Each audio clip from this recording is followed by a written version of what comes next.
seems to be an extremely common experience amongst people who don't believe in certain non-scientific concepts to be told by others who do to be more open-minded. This advice is typically based on highly flawed thinking, including an inaccurate understanding of what open-mindedness is. In fact, being open-minded simply means being willing to consider new ideas. Science promotes and thrives on open-mindedness because the advancement of our understanding about the reality in which we exist depends upon our willingness to consider new ideas.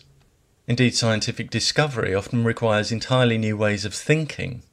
However, not only does believing in certain non-scientific concepts not automatically make you open-minded, it can often lead you to be the complete opposite. A neighbour of mine once noticed a moving lampshade in my front room and said it was a ghost. When I told him it wasn't, he said, "You've got the evidence in front of you," and said I was stubbornly close-minded and had no curiosity. When he'd finished his little outburst, I reached down and switched off the small fan heater underneath the lamp to stop its currents of warm air from moving the shade. It was actually my neighbour who'd had no curiosity in this situation. He'd leapt to an immediate conclusion and dismissed all alternatives. When you label an event supernatural just because it has no explanation that's obvious to you, you'll inevitably misinterpret evidence and make invalid causal connections. You'll eliminate whole realms of alternative explanation before it's even clear which explanations might be appropriate, and that's the very definition of close-mindedness. People who tell others to be more open-minded about so-called supernatural concepts often accompany this advice with one or more personal anecdotes they claim can't be explained. This is another flawed approach. Even if your experience can't be explained, that in no way strengthens the case for any supernatural concept. All it shows is that your experience can't be explained. Trying to suggest that a lack of explanation is evidence that supernatural powers are at work is actually a contradiction. In effect, what it's saying is, I can't explain something, therefore I can explain it. The unexplained is just that, unexplained. Furthermore, although it's quite reasonable to describe an experience and say you can't explain it, telling your audience they can't explain it is senseless, because your audience has no independent access to the events you describe, nor any way of investigating which details you may have missed or edited out. If my neighbour had told other people they had to accept his ghost story because they couldn't explain the moving lampshade, how would anyone be able to agree or disagree without knowing anything about the fan heater?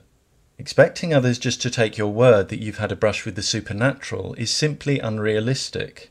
Even if I saw someone disappear right in front of me, I'd recognise how unreasonable it would be to expect a complete stranger just to believe me without corroborating evidence, however personally frustrating that might feel. Someone once tried to suggest to me that scientists who ask for evidence before accepting claims are as close-minded as witch doctors. The idea that requiring evidence makes you close-minded is a fallacy. A willingness to consider new ideas doesn't commit you to accepting them unconditionally. If someone you love was lying injured and unconscious, and a complete stranger told you she had some magic powder that will cause instant healing if poured into the wounds, would you just accept this stranger's claim? Would it be close-minded not to let her pour a substance you know nothing about into the open wounds of someone you love? We're all sceptical about some things. If Alfie isn't sceptical about the existence of ghosts, and Beth is, it may be that Beth's experience of other people's flawed evidence and logic has given her strong reasons to be sceptical. Now, if Alfie develops a valid operational definition for what ghosts are supposed to be and produces valid evidence, Beth might one day re-evaluate and accept their existence.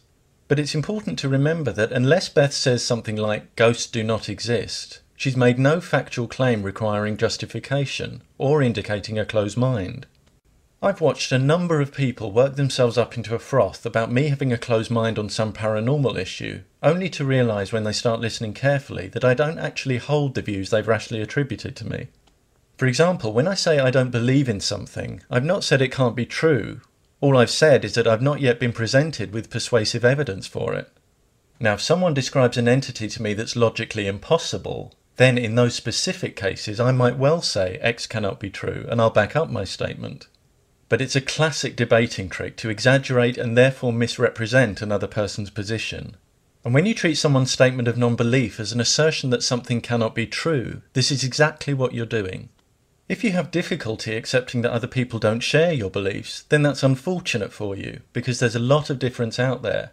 But if knowing that someone's beliefs differ from yours causes you to lose a sense of perspective when talking to them, so that as soon as you hear certain trigger words, you start grafting inaccurately assumed attitudes onto them, you're no longer communicating. You're merely rehearsing your own prejudices, and that's truly close-minded.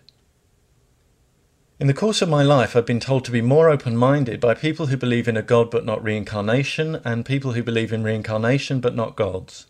Both groups seem quite happy for others to express skepticism when they do, but not when they don't. For these people, open-mindedness seems to mean agreeing with me. Then there are others whose idea of open-mindedness is accepting the unreliable testimony of any random person with a spooky story.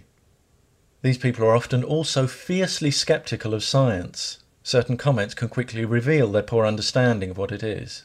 And this results in two supreme ironies. One is that they're guilty of exactly the same skeptical attitude they criticise in other people. The other is that what they're reserving their skepticism for is a domain that emphasises skepticism. In other words, they're skeptical of skepticism.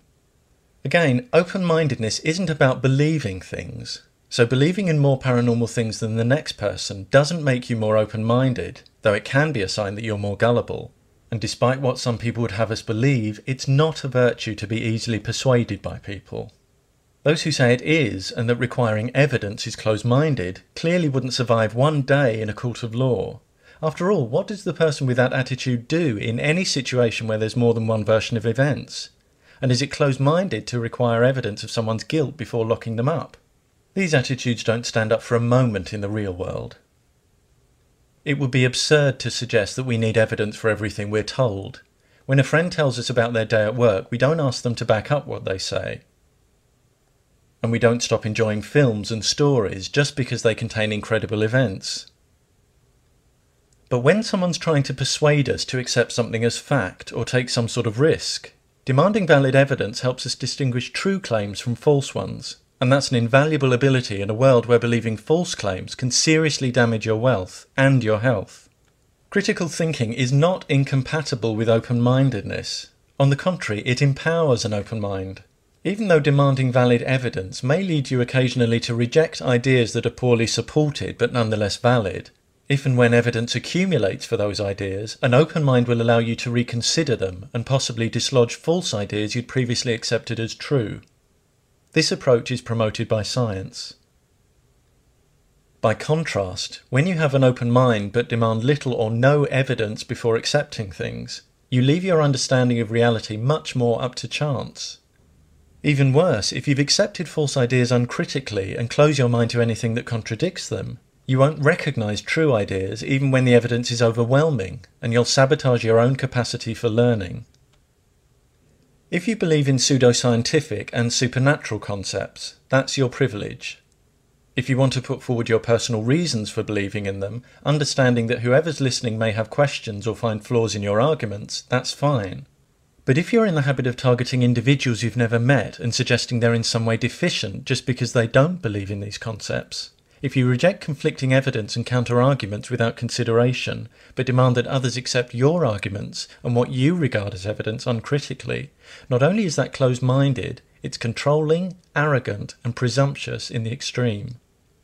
More importantly, when you're trying to make it seem unreasonable for someone to want evidence before changing a significant attitude or take a significant risk, the mere fact that your claim requires a suspension of critical thinking should indicate it's not the other person that needs to demand less evidence, but you that needs to demand more. Before presuming to advise others to be open-minded, think about some of the widely accepted ideas you dismiss without consideration. You might need the advice you're dispensing far more than other people. Remember too that an open mind that demands little or no evidence for ideas before accepting them will let in an awful lot of rubbish.